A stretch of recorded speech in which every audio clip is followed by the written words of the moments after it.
Congreso de autoconvocado llama a postulaciones para elegir cargos de segundo grado, entre ellos el Tribunal de Cuentas, y Luis Redondo no se queda atrás y también hace lo mismo.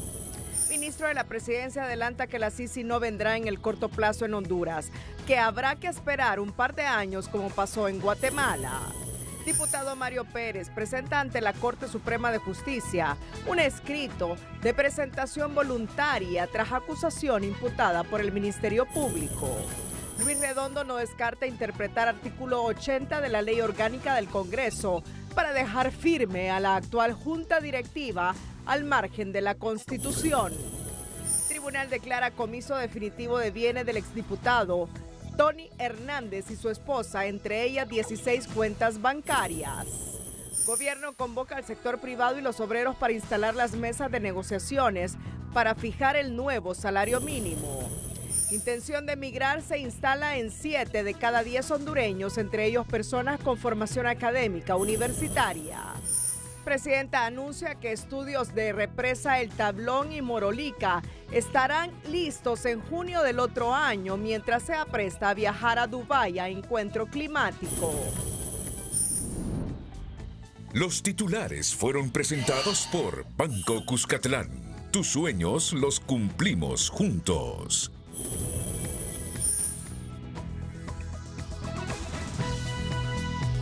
Este es su noticiero TN5 Estelar con Renato Álvarez y Cristina Rodríguez.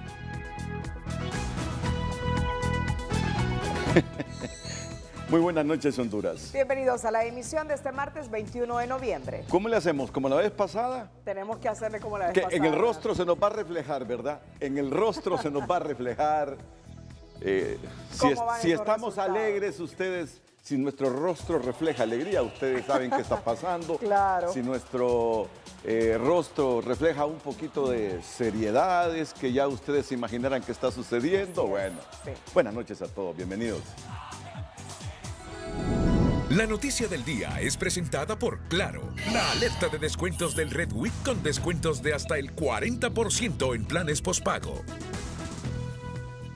El secretario de la Presidencia, Rodolfo Pastor de María y Campos, señaló este martes que la instalación de la Comisión Internacional contra la Corrupción e Impunidad, CICI, tardará varios años, así como ocurrió en Guatemala, donde transcurrieron al menos 8 años para comenzar a verse los primeros resultados. Pidió comprensión al pueblo hondureño porque se trata de un proceso a largo plazo, aseguró. Seguimos avanzando en el proceso de establecer en el país una comisión internacional que a lo largo de varios años, porque esto no toma un año, no toma unos meses, a lo largo de varios años se va a instalar en Honduras y va a llevar a cabo un trabajo riguroso que nos permita fortalecer el trabajo de los entes operadores de justicia en nuestro país, que nos permita por fin luchar contra la corrupción y la impunidad y hacer justicia. Esto es un trabajo de años. Recordemos que en otras naciones muy cercanas, en Guatemala, por ejemplo, la CICIG tardó al menos 4 años en echar a andar un proceso que tardó al menos 7 años en dar los primeros resultados en cuanto a la lucha contra la corrupción y la impunidad.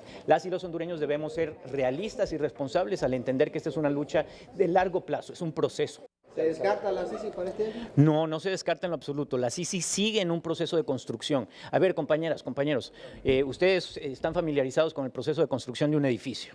Para un edificio primero se hacen los planos, se limpia el terreno, se prepara el terreno, se estudia el terreno, luego se empiezan a hacer los cimientos. Sobre esos cimientos se van construyendo una estructura. Sobre esa estructura luego se van sumando otras cuestiones que van conformando finalmente la obra.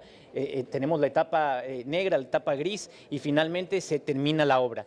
Este es un proceso de construcción de una comisión sumamente compleja a nivel internacional, interlocutando con varios países y con el sistema de Naciones Unidas. No sucede de la noche a la mañana, pero la construcción avanza y no se detiene.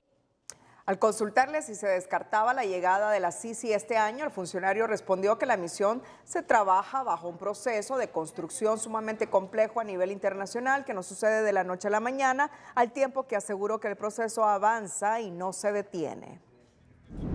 La noticia del día fue presentada por Claro. La alerta de descuentos del Red Week con descuentos de hasta el 40% en planes pospago. Vamos a ver, ¿cómo lo entienden ustedes? ¿Cómo lo entienden ustedes? Si hay la voluntad, dijo el ministro, de la presidenta Castro y de todo el gobierno de que venga la Sisi al país. Pero igual, lo que nos ha dicho es que a corto plazo no viene la Sisi. Y lo que pensábamos todos los hondureños es que en el gobierno de Xiomara estaría aquí instalado este mecanismo anticorrupción. Eso es lo que se nos dijo, eso es lo que se nos prometió. Sabemos que no es un proceso de la noche a la mañana, pero es que ya llevan 2 años. Llevan 2 años. Y los hondureños todos creímos, porque creemos en ese mecanismo anticorrupción, que rápido al instalarse el gobierno de Xiomara vendría también la instalación de ese mecanismo anticorrupción. Y ahora es que en Guatemala se tardó 8 años, que en otros países 4 años, entonces lo que estamos suponiendo es que terminarán estos 4 años y no tendremos mecanismo anticorrupción en el país. Allá usted con su análisis en su casita después de haber escuchado al ministro Rodolfo Pastor de María. La corrupción, un flagelo arraigado desde hace años en el país. La creciente violencia e inseguridad y la percepción de nepotismo en el ámbito laboral contribuyen al desencanto generalizado que lleva a muchos hondureños a considerar la migración como su única alternativa, según un estudio presentado este martes por el Foro Social de la Deuda Externa y Desarrollo de Honduras, FOSDE. La investigación revela una percepción generalizada de corrupción en la sociedad hondureña, fenómeno que opera como un mecanismo alterno para redistribuir la riqueza. Además, la corrupción vinculada a la falta de oportunidades laborales es un factor crucial en la toma de decisiones migratorias. Según el informe, el 77.7% de los encuestados por el FOSDE no cree que la corrupción se pueda controlar a futuro. El 34.7% creen que a pesar de haber llegado un nuevo gobierno, el comportamiento de la corrupción sigue igual. Casi el 77% consideran que el sistema de justicia actual no combate la corrupción, mientras que en el 93% de los encuestados afirma que la corrupción influye en la determinación de migrar. El informe también destaca la necesidad de combatir la corrupción y promover la transparencia. La creación de mecanismos como la Comisión Internacional contra la Corrupción y la Impunidad, CICI, es urgente para establecer el Estado de Derecho y frenar la corrupción, recomienda el FOSDE. El impacto de la corrupción y su relación con la migración fue analizado este día y en él se indica que la falta de acceso a servicios de calidad en salud, educación o seguridad, por citar casos, está llevando a que la intención de migrar se posicione no solo en el hondureño de a pie, también en el que tiene una formación académica. 7 de cada 10 hondureños quieren irse del país. De los hondureños con educación universitaria completa, el 44% quiere migrar y los que tienen estudios primarios o un bachillerato incompleto, el deseo de irse alcanza a un 67 y 78%, según la investigación del FOSDE. La corrupción es uno de los factores que les empuja a irse. La corrupción que impera en Honduras se ha convertido en uno de los principales detonantes de la migración, al grado que 7 de cada 10 hondureños piensa emigrar y buscar un futuro mejor en otro país. El descontento es prácticamente generalizado, porque los altos índices de corrupción impiden que exista educación, salud de calidad y oportunidades de desarrollo para todos. La ausencia de oportunidades laborales, de la persistencia de la inseguridad en el país, y bueno, justamente también la ausencia de medicamentos, por ejemplo, en los centros de salud, en los hospitales, digamos, la gente, en el costo de vida. Si bien es cierto, digamos, puede haber mucho debate, ¿verdad?, sobre cómo, digamos, se manifiesta la corrupción en diferentes dimensiones. Esta es la forma en la cual la gente lo siente, ¿verdad? Este descontento ciudadano se refleja en una predisposición masiva a la migración en todos los niveles. Un 44% de quienes tienen una educación universitaria completa manifiestan su disposición a migrar. Por otro lado, quienes solo cuentan con estudios primarios o con bachillerato incompleto muestran entre un 67 y un 78% de intenciones de emigrar y casi un 69% de los migrantes retornados piensa volver a irse del país. Alfredo ha intentado 3 veces lograr el sueño americano y siempre ha sido deportado. Lo peor de todo, asegura, es regresar al país en condiciones más precarias y no contar con el apoyo de nadie. Algunos tuvimos que vender hasta la mascota que teníamos en la casa, nuestra cama donde dormíamos. Entonces, créanme, es bien difícil escuchar a un migrante hablar, porque igual yo lo hablé de decir, no, solo voy a hacer la U, regreso a Honduras y me vuelvo a venir otra vez. ¿Cuando regresan tienen apoyo del gobierno? Ese también es una muy buena pregunta. Pues déjeme decirle que nunca hemos tenido un apoyo de los gobiernos. Para las mayorías, la acumulación de casos de corrupción actúa como una barrera que obstaculiza el ascenso social. Y para detener la migración irregular, el tema debe abordarse urgentemente promoviendo la transparencia. En el gobierno aseguran que las acciones que realizan para instalar la CICI y acabar con la corrupción muestran su compromiso. Lo que tenemos que entender es que esto es un proceso, que efectivamente hay una lucha declarada contra esa corrupción, esa impunidad, pero que no es cuestión de que se declara la lucha y se gana, sino que se tienen que crear capacidades. Y por eso, como les digo, estamos comprometidos para que se instale lo antes posible esa comisión internacional. Pese a este compromiso de las autoridades, la población ha perdido la esperanza en la capacidad de los gobernantes para eliminar o reducir las prácticas corruptas, según una investigación del FOSDE. Además de la falta de empleo y oportunidades, otras realidades del país, como la percepción de nepotismo y la creciente inseguridad y violencia, contribuyen al desencanto que lleva a muchos a considerar la migración como su única alternativa. Reveladores datos. El 93% de los encuestados afirma que la corrupción influye en la determinación de migrar. Mire usted cómo la incontrolable corrupción pública y privada, porque aquí hay que ser justos, influye en el deseo de los hondureños en migrar, Y aún así se está tardando la instalación de la CICI. Ahora es que en algunos países se tardó 8 años, 4 años. La política migratoria se endurecerá aún más en el estado de Texas, uno de los pasos más frecuentes de migrantes en condición irregular, al anunciarse 2 nuevas leyes que dan facultades al gobernador del estado a invertir recursos para ampliar el muro en la frontera, además de potestades a la Policía Federal y local de detener y deportar cualquier migrante que sospechen no esté legalmente en el estado.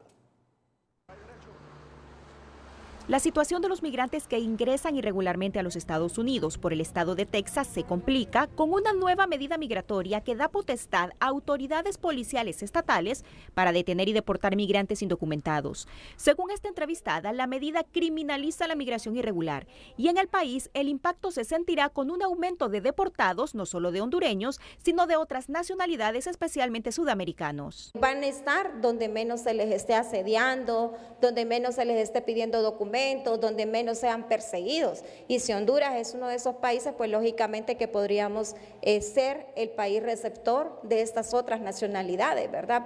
La ley SB4 de Texas otorga poderes extraordinarios a los policías locales para detener a extranjeros sobre quienes exista sospecha que ingresaron irregularmente al estado. Pero no solo eso, si el detenido tiene antecedentes penales o no abandona Estados Unidos, el delito se vuelve grave y podría acarrearle una condena de hasta 20 años de cárcel. En el CONADE preocupa que se violente el principio de no devolución y muchos migrantes que huyen de sus países por situaciones de violencia e inseguridad sufran serias consecuencias. Podría poner en una situación de vulnerabilidad porque se estaría violentando, en este caso, el principio de no devolución para que la persona no corra el riesgo en su país de origen y le pueda pasar algo acá en vista de que haya salido para solicitar protección internacional en los Estados Unidos de América. Además de la ley SB4, calificada como la iniciativa más dura en su tipo en Estados Unidos, también se prepara la SD3, que daría luz verde al gobernador de Texas, Greg Abbott, para utilizar unos $1.500 millones en la construcción de nuevos tramos del muro fronterizo iniciado por el expresidente Donald Trump. Debería pensarse en invertir en programas de formación vocacional para jóvenes que finalmente podrían ir a trabajar a Estados Unidos en estos trabajos esenciales de donde muchos, creo que la mayoría de compatriotas, son quienes aportan a esa economía en Estados Unidos. Al respecto, el gobernador Greg Abbott publicó que Texas es el primer y único estado de Estados Unidos en construir nuestro propio muro fronterizo. Hasta que Biden dé un paso al frente, Texas seguirá tomando medidas históricas para proteger nuestro estado y nuestra nación. Para los entrevistados, ambas leyes son racistas y xenófobas. Señalan que para la Corte Suprema de Estados Unidos, la migración es un tema exclusivo del gobierno federal y no de los estados. Comparan las medidas con la ley DeSantis, que castiga duramente la migración irregular en la Florida y que podría comenzar a replicarse en otros estados como una forma para tratar de controlar el fenómeno migratorio.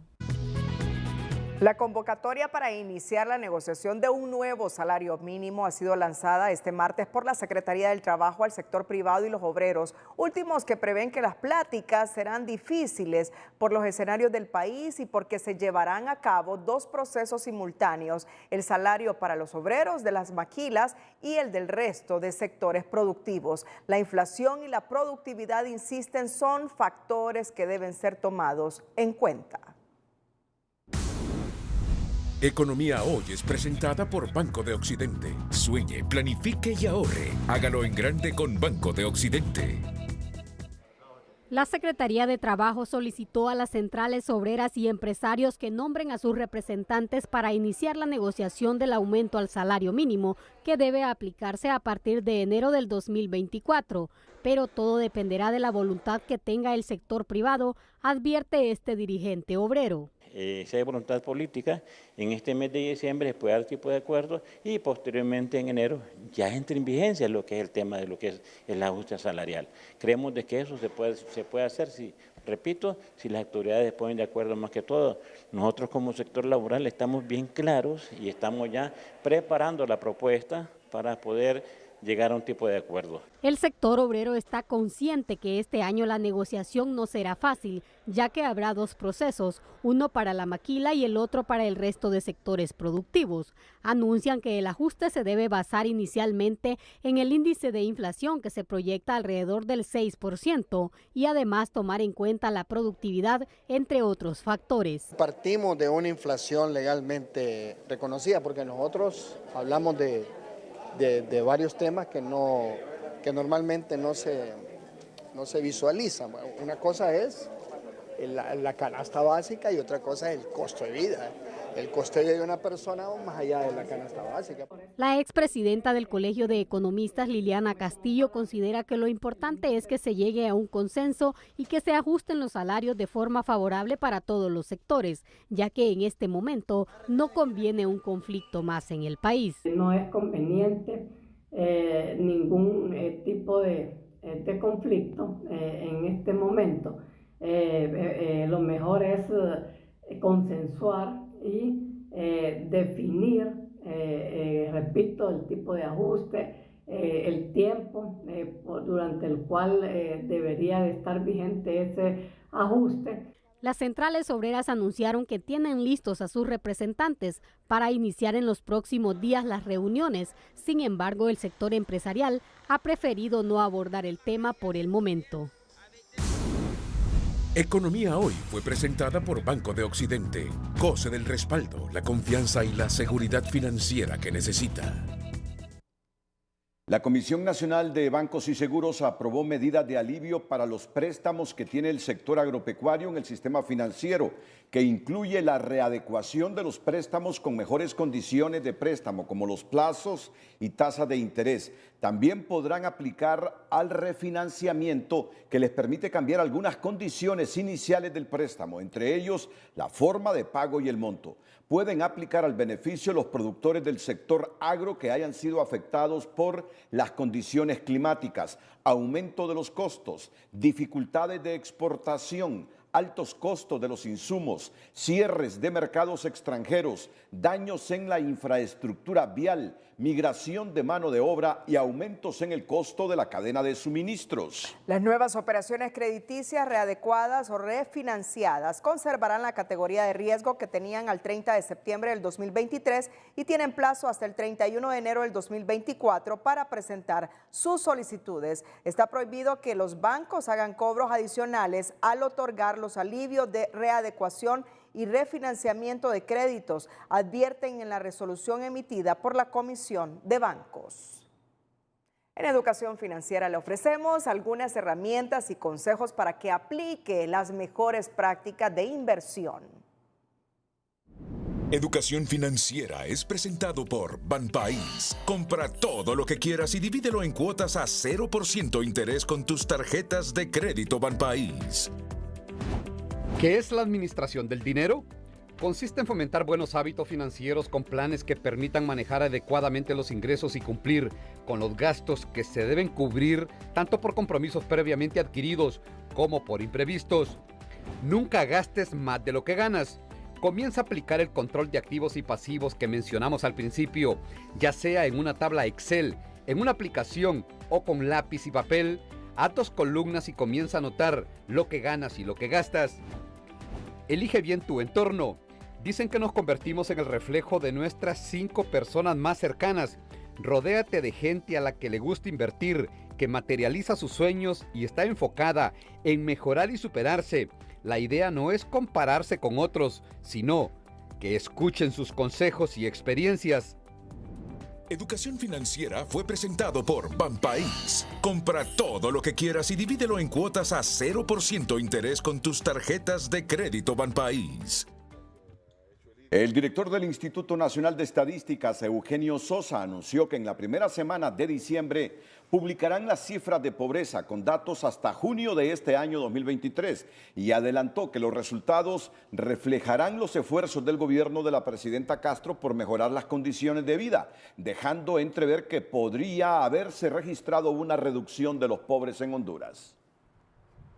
Y ahí vamos a ver reflejados todos los esfuerzos que ha venido haciendo el gobierno. No perdamos de vista algo, y es que la última medición de 2021 recibió todo el impacto de 3 grandes fenómenos: el impacto pandémico, el impacto corrupción que se disparó por todos los niveles y el impacto de gobernabilidad. Y eso de alguna manera se ha cambiado. El funcionario también anunció que están comenzando con la primera etapa del censo de población que permitirá obtener información esencial para la toma de decisiones en áreas como educación, salud, vivienda y trabajo. Diversos sectores encabezados por la empresa privada unen esfuerzos para encontrar una salida a la crisis de desempleo en el país a través de la Feria del Empleo, donde muchos hondureños anhelan una plaza para apoyar a sus familias y evitar la intención de migrar. Cientos de jóvenes acudieron este día a una feria de empleo en San Pedro Sula, en la que distintos sectores se unieron para apoyar esta iniciativa, que refleja la importancia que debe tener el gobierno y el sector privado. Tenemos muchos compatriotas nuestros sin empleo en este momento y la unión es básicamente que ellos logren esa inserción laboral que todos deseamos. Así que la unión de todos es muy importante, abrirnos y vernos que al final lo que nos interesa a nosotros es beneficiar a estas personas que ansían un trabajo ahora mismo. Algunos de los jóvenes que acudieron al llamado de más de 30 empresas buscan adquirir experiencia. Otras son personas despedidas y que anhelan una oportunidad para no abandonar el país. Pues sí está un poco difícil, la verdad sí, pero más que todo para los jóvenes que todo se requiere experiencia hoy en día y entonces las oportunidades se reducen bastante. Buscando trabajo y lo mismo no podía encontrar, entonces me dieron esta opción aquí, pues y aquí andamos a ver cómo nos dije. ¿Cómo ve la situación del país? Sí está bien fregado, digamos así, porque la falta de empleo es bastante. Entre las oportunidades que ofrecen hay trabajos temporales para época navideña, eso sí, con opción a la permanencia. Tenemos plazas de todo tipo, así como hay plazas temporales, también hay plazas permanentes, no importa la edad, no importa el género y tampoco no importa el grado de estudio que tenga la persona. Honduras ocupa los primeros lugares en la tasa de desempleo a nivel de Centroamérica. En referencia al primer trimestre de 2023, la tasa se situó en un preocupante 10.8%, representando un aumento significativo en comparación con años anteriores. Orlin Martínez, Telenoticias. Las organizaciones obreras solicitaron este martes al Congreso Nacional la ratificación del convenio 190 de la Organización Internacional del Trabajo, que reconoce el derecho a toda persona en el mundo laboral libre de violencia y acoso. No podemos continuar sin aprobar esta normativa internacional que nos va a permitir tomar decisiones a lo interno, como sería la armonización de la legislación interna para tomar las medidas que impidan que estas situaciones de violencia y acoso laboral se continúen dando tanto en el sector público como también en el sector privado.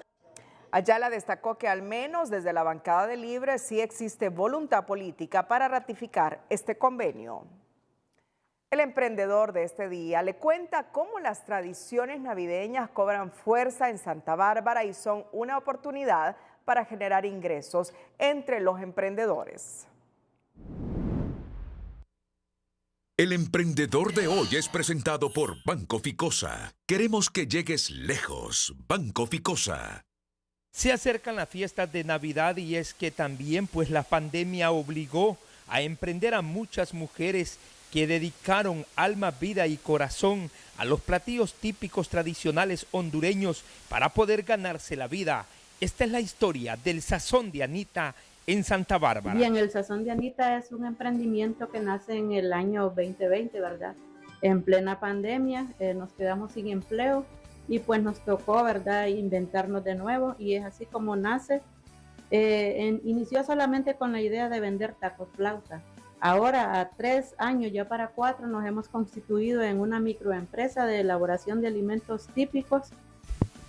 El tradicional rompopo en Santa Bárbara es preparado con mucho amor para esta fiesta de Navidad. Pues el toque de cada quien, ¿verdad? Lleva huevos, leche, ron y el secreto especial, ¿verdad?, de cada quien que se nos puede. Exactamente, las cenas navideñas, los tamales y rompopo. En esta ocasión nosotros le ofrecemos variedad de rompopo, ¿verdad? Depende del gusto del cliente. Rompopo tradicional, sin leche, con leche de almendras y leche de lactosada, ¿verdad? Tenemos variedad de opciones. Para los pedidos, el 99 44 3501. También tenemos nuestra página de Facebook, El Sazón de Anita SB, ¿verdad? El Sazón de Anita está ubicado aquí en Santa Bárbara, un emprendimiento familiar, de la cocina a la botella y al vaso. Este es el rico rompopo navideño de Santa Bárbara. Desde el pueblo Patepluma, Edward Fernández, Telenoticias. El emprendedor de hoy fue presentado por Banco Ficosa. Queremos que llegues lejos. Banco Ficosa. Como decimos nosotros en los pueblos, se nos hizo agua a la boca, ¿verdad? Al ver la preparación de ese rompopo y a Edward tomándose su poquito. Bueno, ya estamos en época navideña, época de rompopo en Honduras. Alutech, parte del conglomerado de empresas del grupo Enco Holding, se convierte en la primera empresa hondureña no financiera en entrar en la Bolsa Latinoamericana de Valores Latinex de Panamá. Esto demuestra el liderazgo y el compromiso que nuestra compañía tiene para el desarrollo económico de Honduras y de toda la región. Alutech recibió la aprobación del mercado de capitales panameño para iniciar la emisión de un programa de bonos corporativos por un valor de $100 millones. Alutech, la verdad que es una empresa muy sólida que trabaja en toda la región centroamericana, tienen ventas arriba de $600 millones y estamos seguros que la emisión va a ser un éxito y que van a poder atraer muchos inversionistas. De esta manera, Alutech fortalece su posición financiera para incrementar su capacidad productiva y continuar con su plan agresivo de expansión en la región. Esto es parte, digamos, de la visión de negocio y la disrupción que Alutech tiene, que lo ha caracterizado durante todos estos años. Alutech es la única empresa hondureña en estar activa tanto en los mercados de valores de Honduras, El Salvador y Panamá. Está en comunicación con TN5 Estelar el ministro de la Presidencia, don Rodolfo Pastor de María y Campos. Ministro, buenas noches. Lo escuchamos con atención. Muy buenas noches, Renato. Te agradezco mucho la oportunidad por poder llamar al noticiero.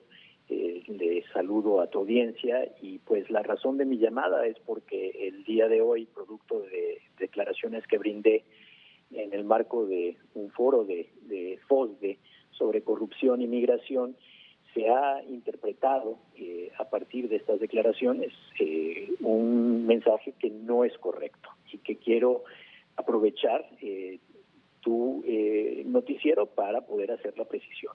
Pedir disculpas que si hubo alguna confusión y se debe a mis declaraciones, pues me sepan perdonar por la falta de claridad, pero en ningún momento yo estoy pues diciendo que la Comisión Internacional de Lucha contra la Corrupción y la Impunidad, con la cual la presidenta se ha comprometido de manera completamente clara y contundente, no se instalará a lo largo de la administración de la presidenta Xiomara Castro. La Sisi viene, nadie la detiene, va a quedar instalada como resultado de la gestión de la presidenta Xiomara Castro. Y lo que yo he dicho, y también con mucha claridad y precisión, Renato, es que efectivamente el trabajo que le va a corresponder a esa comisión internacional tomará tiempo.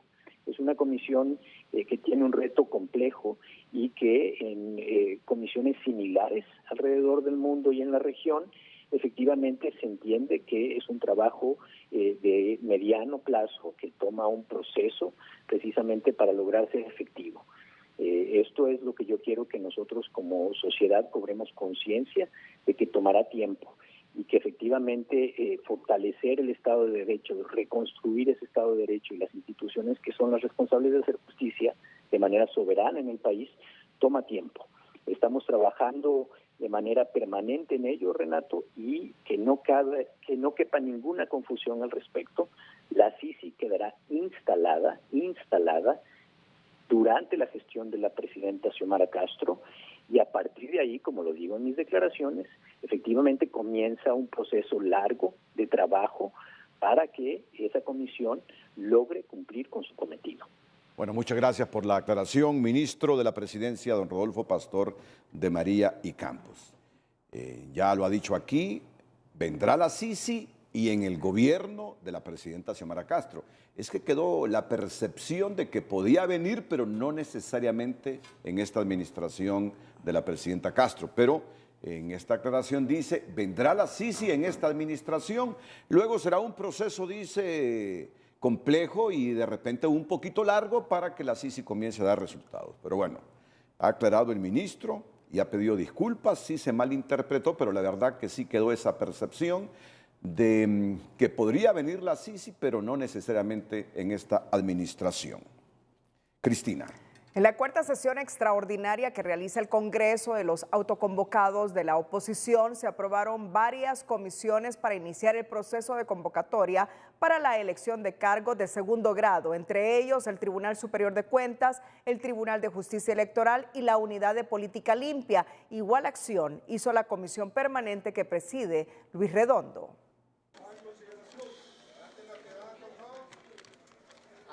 En una nueva sesión extraordinaria, los diputados de la oposición aprobaron varias comisiones especiales. Una de ellas la que evaluará y seleccionará a los candidatos para ser magistrados del Tribunal Superior de Cuentas. Se nombra a los diputados Valesca Yamilet Valenzuela Chávez, Katia Marcela Crivelli Ramírez, Rumi Naid Bueso Mesa, Eder Leonel Mejía Laínez, Tania Gabriela Pinto Pacheco, Teresa Concepción Cálix Raudales, Rafael Leonardo Sarmiento Aguiriano, Silvia Bessi Ayala Figueroa, Luz Angélica Smith Mejía, Osman Danilo Chávez Huití, Suyapa María Figueroa Eguiguren y Carlos Umaña David.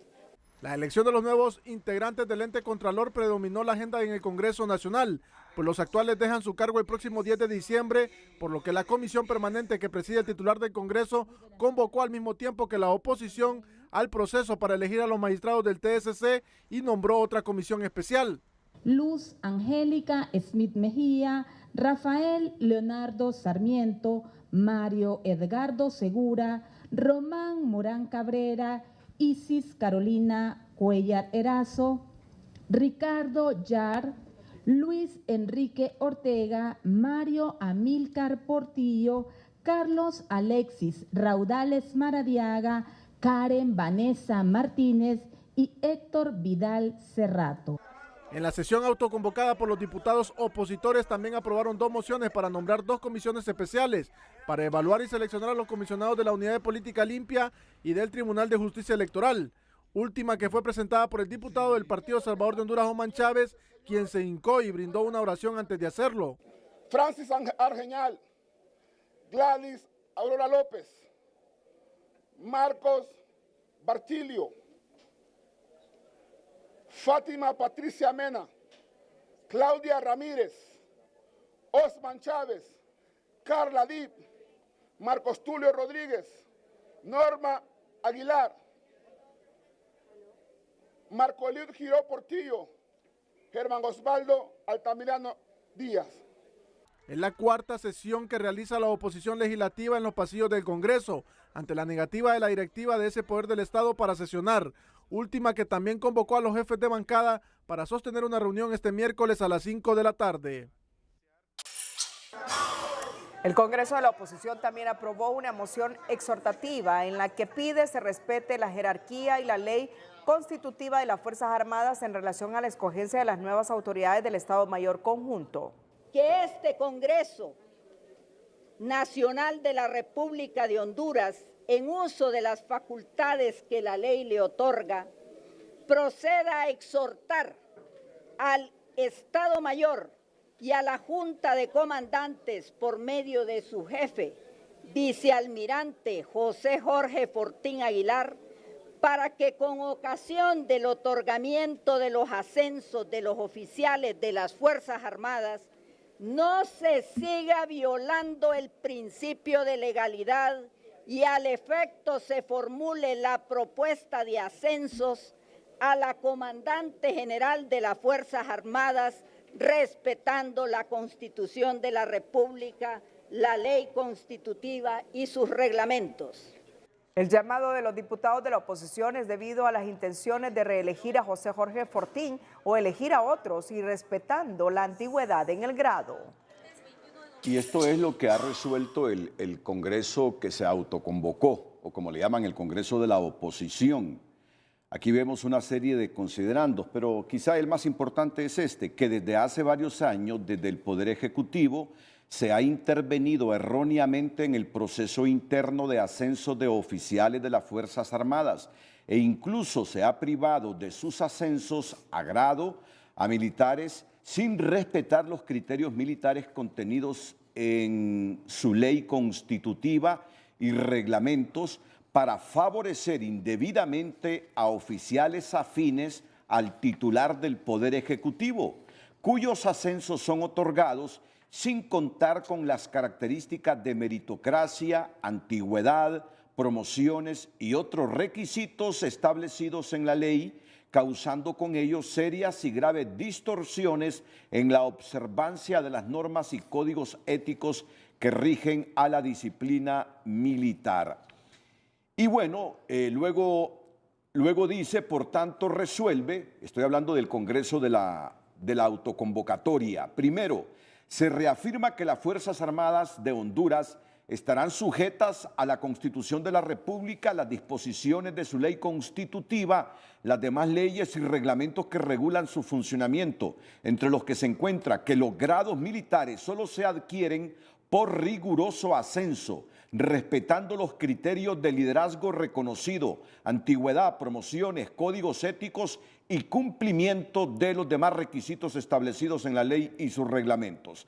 Segundo, que ante la inobservancia de ese fundamental principio de legalidad y la falta del carácter profesional y apolítico con que se ha venido actuando en el reciente pasado al momento de proponer los ascensos de oficiales de las Fuerzas Armadas, exhortar al Estado Mayor y a la Junta de Comandantes por medio de su jefe, el vicealmirante José Jorge Fortín Aguilar, para que con ocasión del otorgamiento de los ascensos de los oficiales de las Fuerzas Armadas no se siga violando el principio de legalidad y de estricto cumplimiento de la Constitución de la República, la ley constitutiva de las Fuerzas Armadas, sus reglamentos, al formular la propuesta de los ascensos a oficiales que deban hacerse a la comandante general de las Fuerzas Armadas para que posteriormente, por su iniciativa, sean conferidos los grados de mayor a general de división por este Congreso Nacional. En consecuencia, se ordena que por medio de los secretarios nombrados para esta sesión, libren atento oficio al vicealmirante José Jorge Fortín Aguilar en su condición antes indicada, conteniendo la parte conducente de la presente resolución para los efectos legales correspondientes. En otra información, la bancada del Partido Liberal sostendrá una reunión este miércoles con autoridades del Central Ejecutivo para analizar si continúan apoyando al Partido Nacional y PSH en las autoconvocatorias a sesión de la oposición. Tomar nuestras propias posiciones como Partido Liberal, donde no vamos a estar cerca ni del Partido Nacional ni del Partido Libre, sino que el Partido Liberal estará tomando sus propias iniciativas y decisiones para así nosotros poder en su momento llamar a un gran diálogo nacional, lo que necesita Honduras para poder tomar el camino de la paz y la democracia. La verdad es que nosotros no nos podemos desmarcar de dos fuerzas políticas porque si no, no tenemos quórum. Nosotros solo somos 22 diputados. El Partido Nacional son 43 y el PSH son 8 diputados. Entonces, si queremos tener autoconvocatoria, tenemos que unirnos todas las fuerzas políticas para cumplir con lo que dice el artículo 190 de la Constitución de la República, que deben ser 65 diputados que hagan una autoconvocatoria. Por su parte, el diputado liberal Samuel García aseguró que solo 10 liberales asistieron a la reunión de bancada de este martes, por lo que ve que se debilita el acompañamiento de los parlamentarios de esa institución política en relación a las autoconvocatorias de la oposición. El oficialismo en el Congreso que preside Luis Redondo se apresta a interpretar nuevamente el artículo 80 de la Ley Orgánica del Congreso a su conveniencia, pues hace 2 meses interpuso un recurso de inconstitucionalidad porque dijo no aplicaba a la permanencia de Arturo Cibrián en el Ministerio Público, pero ahora cree que ese artículo es válido para imponer la continuidad de la actual Junta Directiva que vaca el 25 de enero de 2024, a excepción de la presidencia, y que de acuerdo a los juristas y analistas, Redondo no quiere renovar. Con determinación y seguridad arribaba el pasado 8 de septiembre a la Sala Constitucional el diputado del Libre Ramón Barrios para interponer un recurso de inconstitucionalidad contra el artículo 80 de la Ley Orgánica del Congreso, bajo el cual se amparaba el exfiscal general adjunto Daniel Cibrián para mantenerse en el cargo hasta que fuera electo su sustituto. Que se declare la inconstitucionalidad parcial del artículo 80 de la Ley Orgánica del Poder Legislativo por entrar en conflicto fundamentalmente con el artículo 233 de la Constitución de la República. En ese momento el oficialismo desconocía el contenido del artículo y el mismo fallo de la Sala de lo Constitucional en 2017 que declaraba su legalidad, de manera que procedió a elegir mediante una comisión permanente integrada por 9 diputados de Libre a los nuevos fiscales interinos. Pero 2 meses y medio después esa versión parece haber cambiado y Luis Redondo pretende utilizarlo para imponer a la actual junta directiva por lo que resta del periodo. Para este analista, el partido de gobierno ahora sí cree en la legalidad del artículo que ignoró en el pasado, porque en esta oportunidad ya les resulta conveniente reconocerlo, pues es favorable a sus intereses de mantener el control de la agenda legislativa. Que si es aplicable para la Junta Directiva, debió haber sido aplicable para el Ministerio Público. Se está interpretando la ley a comodidad, a gusto y a conveniencia, y eso no es un Estado de Derecho. Eso es manipular la ley conforme a lo que se busca de intereses personales. De acuerdo a este profesional del derecho, si Redondo habla de invocar el artículo 80 es porque no tiene la más mínima intención de celebrar la instalación de la tercera legislatura el 25 de enero, pues tiene claro que la oposición posee la mayoría para instalar una nueva junta directiva. La intención clara del partido de gobierno y precisamente del presidente del Congreso es no entrar de lleno en lo que es la siguiente legislatura y dejar esa comisión permanente abusando de todos los preceptos constitucionales, bueno, que ya pues de hecho con esas acciones pues lo han hecho. Pero en Libertad y Refundación aseguran que las acciones que tomen a futuro dependerán en gran medida de la disposición de la oposición política para sentarse a la mesa y dialogar. Va a depender las acciones que se tomen de la disposición que tenga la oposición de convertirse en una oposición constructiva. O sea, si nos sentamos a dialogar, hay temas que pueden ser de interés común. El Partido Libre solo tiene en la bolsa 52 votos de 65 necesarios de cara a la elección de la Junta Directiva, mientras el bloque opositor posee al menos 70. José Miguel Álvarez, Telenoticias. Diputado Tomás Ramírez se mostró sorprendido por la transformación que ha experimentado Luis Redondo, luego que éste manifestara que solo utilizó al PSH como una plataforma electoral para llegar a la presidencia del Congreso, al tiempo de recordarle que debe tener capacidad de diálogo en su puesto. Otra agenda donde vamos a hacerle solamente la comisión permanente. Por un lado lo entendemos porque al ser presidente del Congreso deja de ser presidente o de miembro de un partido. En este caso él se autodenomina que es ya independiente porque es el presidente de todas las bancadas. Lo que él tiene que tener es una capacidad de diálogo para poder avanzar en los temas de país. El congresista recordó con nostalgia que fueron 13 años los que compartió con Redondo la filosofía del combate a la corrupción. El diputado Mario Pérez se hizo presente este martes a la Corte de Justicia a presentar un escrito para hacer frente a la acusación del Ministerio Público por el delito de amenazas, tras insistir que ese hecho es una clara persecución política hacia la oposición, pero en el oficialismo le recuerdan que se está frente a un nuevo tiempo y nadie está por encima de la ley. Acuerpado con su bancada llegó a la Corte Suprema de Justicia el diputado Mario Pérez para presentar un escrito donde acredita su presentación voluntaria para hacerle frente al requerimiento fiscal por el delito de amenazas en perjuicio contra un guardia de seguridad del Congreso Nacional el pasado 31 de octubre. Así que eso es una clara manifestación de injusticia, una clara manifestación de que hay una línea trazada de persecución política en Honduras hoy contra líderes de los partidos de oposición.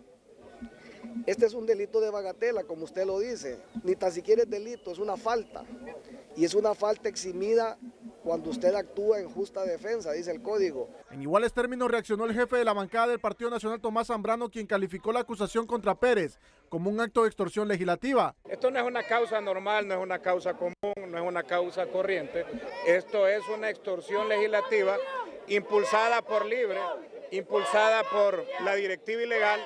Desde el oficialismo aseguran que no es persecución política, sino un mensaje que nadie está por encima de la ley. Este es un nuevo tiempo en Honduras. Aquí nadie está por encima de la ley, ¿verdad? Aquí esta no es persecución política. Entonces, persecución política es capaz el día de mañana nos vamos a dar cuenta que todos los del Pozo van a empezar a manifestarse y decir aquí nos han perseguido políticamente, ¿va? El director de Comunicación Institucional de la Corte Suprema de Justicia, Melvin Duarte, informó que esta semana se estaría nombrando al juez natural que conocerá la causa contra Pérez. En ese sentido, igualmente, en la presente semana posiblemente sea designado ya el juez natural que estaría conociendo el requerimiento fiscal. Esto tiene que hacerse en una sesión de pleno de magistrados de Corte Suprema de Justicia. Este es el segundo caso que se ven involucrados diputados de la oposición en una acusación criminal, ya que también fueron denunciados ante el Ministerio Público Irosca Elvir y Suyapa Figueroa del Partido Salvador de Honduras, al igual que Marlon Lara del Partido Liberal. La diputada del Partido Nacional, Johanna Bermúdez, denunció que la directiva del Congreso Nacional no ha realizado el pago de su salario a los diputados nacionalistas y del Partido Salvador de Honduras. En este momento, en forma arbitraria y abusando del poder, fomentando más la división, la polarización dentro del Congreso, esta junta directiva completamente ilegal, mediocre, incapaz de generar consenso, únicamente le ha acreditado el salario a la bancada del Partido Liberal y a la bancada del Partido Libre y algunos aliados de ellos. Sin embargo, a la bancada de oposición efectivamente no. Bermúdez aseguró que este hecho es un nuevo ataque frontal que tiene el oficialismo contra la oposición. La Municipalidad de San Pedro Sula presentó un informe este martes a una comisión de diputados delegada por el Congreso para conocer el caso de la deuda con Sulambiente que supera ya los 1.000 millones de lempiras. El alcalde sanpedrano Roberto Contreras espera que con el informe presentado a una comisión de diputados del Congreso Nacional se esclarezca la situación relacionada con el pago de más de 1.000 millones de lempiras por mayores costos a la empresa Sulambiente. Son 1.041 millones de lempiras, y la parte que nos preocupa a nosotros no es que nos está cobrando Sulambiente, es que el Tribunal Superior de Cuentas sigue tratando de culpar a la ciudad de San Pedro Sula de pagar esos costos, los cuales no son procedentes, porque costos mayores solo son procedentes en contratos de obras públicas, no de prestación de servicios. Según el alcalde sanpedrano, este pago implicaría la quiebra de las finanzas municipales, mientras el presidente de la comisión delegada para este tema indica que realizarán las gestiones del caso y de ellas dependerá si se revierte este pago. Y vamos a seguir realizando las investigaciones que sean necesarias, porque al final la solicitud es que los sanpedranos no paguen esos 1.041 millones. Nosotros estamos comprometidos a revisar y que en caso de no ser procedente, presentar el informe, ¿verdad? De primas a primeras, por lo que hemos recibido. Dentro del contrato ni se estipula el término de costos mayores. Según este otro diputado, lo que buscan es que la decisión que se tome se apegue a derecho. No venimos en contra de la empresa ni tampoco en contra de la corporación. Venimos en beneficio del pueblo sanpedrano, buscar que se haga justicia, que no vaya a haber un acto de injusticia en cuanto a un cobro, que no se tenga que cobrarse. Creemos que hay un contrato con cláusulas que también deben de respetarse. Más sin embargo, debe prevalecer el interés colectivo, el interés de San Pedro Sula. Hace algunos meses, el Tribunal Superior de Cuentas sugirió en un informe pagar a Sulambiente el pago por mayores costos. Sin embargo, en la municipalidad se mantiene la posición de no pagar. En la inauguración este martes de una cancha de usos múltiples número 42 en la ciudad de Talanga, la presidenta Castro anunció que para junio del 2024 estarán culminados los estudios de la represa El Tablón en el norte y Morolica en la zona sur, al tiempo que responsabilizó al golpismo por las inundaciones en el Valle de Sula al no continuar con la construcción de la represa Los Llanitos y Jicatuyo. Anunciar que para junio del 2024 estarán culminados los estudios de construcción de la represa del Tablón en el Valle de Sula y Morolica sobre el río de Choluteca, porque no debemos de olvidar que en el 2009 quedaron contratadas y con financiamiento las represas de Jicatuyo y Llanitos para producir energía y control de las inundaciones en el Valle de Sula.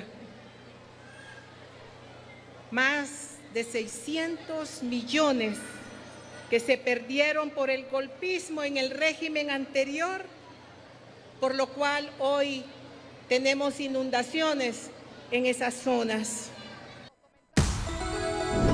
Más adelante, tribunal declara comiso definitivo a bienes de Tony Hernández, entre ellas 16 cuentas bancarias. Un juez con jurisdicción nacional ha declarado con lugar la privación definitiva de dominio sobre bienes que en diciembre de 2018 le fueron incautados al exdiputado Juan Antonio Hernández Alvarado y Vanessa Cruz, y que consisten en una vivienda en Residencial Palmeras de San Ignacio en Tegucigalpa, 4 vehículos y 16 cuentas bancarias. Se dictó la acción definitiva de dominio de los bienes de los titulares de derecho, Tony Hernández y Vanessa Cruz, referente a 16 cuentas bancarias, 4 vehículos y un bien inmueble ubicado en la Residencial San Ignacio. Este fallo de extinción se sustenta en investigación de la Dirección de Lucha contra el Narcotráfico, que inicia con la detención de Magdaleno Mesa, Erika Yulisa Bandi, ambos fallecidos, Maximiliano Echeverría, José Santos Mejía y Daniel Alberto Ticas, el 6 de junio de 2018, a quienes se les decomisaron $123,000. El juez señaló la lectura de sentencia para el lunes 22 de enero de 2024 a las 11 de la mañana en modalidad virtual. El estado del tiempo es presentado por el Servicio Aeroportuario Nacional y su nueva página web www.san.hn. Hola, ¿qué tal? 15.000 científicos provenientes de todo el mundo, después de realizar diferentes estudios, concluyen que estamos viviendo un verdadero cambio climático, un calentamiento global sin precedentes, y todo esto se ve reflejado en estos gráficos que tenemos justamente en pantalla. ¿Qué queremos decir? Que nuestro planeta está enfermo, y en tierra y en agua las temperaturas sobrepasan por mucho los valores desde 1850, es decir, desde donde tenemos registros. Mientras para esta jornada de miércoles las condiciones del tiempo en el territorio hondureño y centroamericano pues continuarán bastante estables, dominadas justamente por un sistema anticiclónico, aunque en el Golfo de México tenemos el arribo de un frente frío que podría colar un poco de humedad a través del norte de Guatemala a la parte norte de los departamentos de Cortés y también de Santa Bárbara. Esa es la posibilidad al final de esta jornada de miércoles, mientras ustedes pueden ver cómo los vientos llegan del este y del noreste circulando a nuestro territorio hondureño con algunas ráfagas incluso de viento. Estamos también siguiendo la pista de una baja presión que se encuentra aquí justamente al norte de Sudamérica. Este sistema ha perdido posibilidades de desarrollo tropical, sin embargo se mueve lentamente hacia el oeste y existe la posibilidad que pues deje hacia los próximos días algunos chubascos muy leves en la parte oriental del territorio hondureño y nicaragüense, y también pues la otra posibilidad es que se cuele humedad, repito, desde Guatemala hacia nuestro territorio para esta próxima jornada. Las temperaturas van a 28 en la costa norte, no tan elevadas, entre 28 y 29 en el oriente, en el sur sí bien cálido, 35 grados Celsius, 26 agradables aquí en el centro, y en el occidente pues las temperaturas entre 21 y hasta 28 grados Celsius. El oleaje en el litoral caribe normal, en el Golfo de Fonseca también normal, apto para realizar todo tipo de actividad de pesca artesanal. Cuídense mucho, siempre les queremos como televidentes y no como noticia. Que la pasen bien. El estado del tiempo fue presentado por el Servicio Aeroportuario Nacional y su nueva página web www.san.hn.